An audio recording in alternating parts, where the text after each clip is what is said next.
Hey there, everybody. Tracy Tofty with Keller Williams. Today, I want to talk about 20 real estate tips for 2020. We're going to start off with 5 today and finish them out throughout the week. So, tip number 1, interview agents. Make sure that you are interviewing a few different agents. Sometimes the best agent in the marketplace isn't always the best agent for you. You want to work with somebody that's great at communication, listening to your wants and needs, and oftentimes these agents that you're interviewing have testimonials. Do your research on them. Make sure that they have a good track record with communication and getting the job done. Number 2, don't time the market. A lot of people try to time the market thinking, oh, I should definitely do it here because not here, and this is a better time than this time. That isn't always the case. The best time to buy and sell is when it's the best time for you. Now, are there slower times versus faster times in the market? Absolutely. But oftentimes in those slower times, that's when the serious buyers and sellers are in the marketplace and want to make a move. Number 3, it's not always just about your interest rate.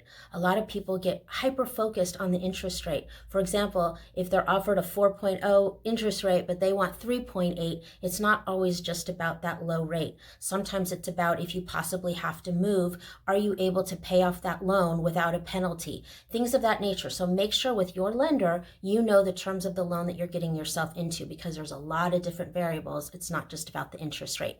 Number 4, sellers. Make sure that you prepare your house for the buyers. You only have one time to be new on the market. Most activity happens in the first 2 weeks, so work with your agent. For example, for myself, I always do a consultation before we do photos and before we go on the market. Natural light is super important. No clutter. If you have pets, what are you going to do about the smells in the house?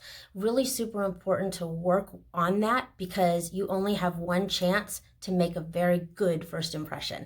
And number 5 is price and position. When you are working with your agent, make sure you understand the type of market that you're in.